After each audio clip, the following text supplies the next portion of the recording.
بسم اللہ الرحمن الرحیم۔ دیار عشق میں اپنا مقام پیدا کر، دیار عشق میں اپنا مقام پیدا کر، نیا زمانہ نئی صبح و شام پیدا کر۔ جناب صدر، جس موضوع پر مجھے لب کشائی کرنے کا موقع ملا ہے وہ ہے شاعر مشرق، شاعر ملت، مفکر اسلام، مصور پاکستان، ڈاکٹر علامہ محمد اقبال۔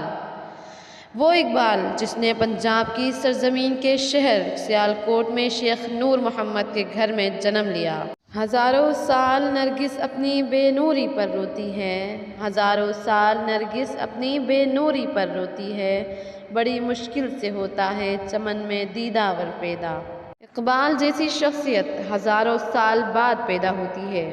علامہ اقبال ایک سچے عاشق رسول تھے، وہ مبلغ اسلام تھے، مفکر پاکستان تھے، عظیم شاعر، ان سب کے ساتھ ساتھ اسلام کے سچے ہمدرد بھی تھے۔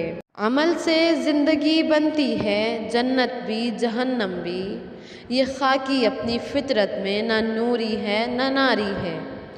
وہ وقت جب انسانیت اندھیرے میں گم ہو چکی تھی، مسلمان غلامی کی زنجیروں میں جکڑے جا چکے تھے، تب اللہ تعالیٰ نے مسلمانوں کی مدد کے لیے علامہ اقبال کو بھیجا۔ علامہ اقبال نے اپنی شاعری کے ذریعے سوئی ہوئی قوم کو جگایا، کمزور اور بے بس انسانوں کو جینے کا حوصلہ دیا، ایک نئی امید جگائی، پاکستان کا خواب دیکھا۔ اس قوم کو شمشیر کی حاجت نہیں رہتی، اس قوم کو شمشیر کی حاجت نہیں رہتی، ہو جس کے جوانوں کی خودی صورت فولاد۔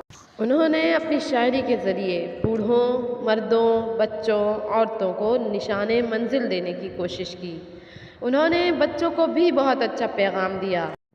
ہیں لوگ وہی جہاں میں اچھے، ہیں لوگ وہی جہاں میں اچھے، جو آتے ہیں کام دوسروں کے۔ علامہ اقبال نے یہ کام قائد اعظم کے سپرد کیا۔ جو شمع علامہ اقبال نے جلائی تھی اس کی روشنی خود تو نہ دیکھ سکے لیکن ہمارے لیے آزاد وطن حاصل کیا۔ پیارے ساتھیوں، اب یہ ہماری ذمہ داری ہے کہ اقبال کے پیغام کو عام کریں اور اپنے وطن کی ترقی میں بڑھ چڑھ کر حصہ لیں۔ اب میں اپنی تقریر کا اختتام اس شعر سے کرنا چاہوں گی۔ ضمیر جاگ ہی جاتا ہے اگر زندہ ہو اقبال، ضمیر جاگ ہی جاتا ہے اگر زندہ ہو اقبال، کبھی گناہ سے پہلے تو کبھی گناہ کے بعد۔ والسلام۔ آپ سب سے ایک ریکویسٹ بھی کرنی تھی کہ جائیے اور میری سسٹر کے چینل کو بھی سبسکرائب کیجئے۔ اسٹیٹس ورلڈ نام ہے ان کے چینل کا، اور ان کا جو لنک ہے وہ ڈسکرپشن باکس میں آپ کو مل جائے گا، تو جائیے، جا کر سبسکرائب کیجئے اور لائک کیجئے۔ جزاکم اللہ خیرا۔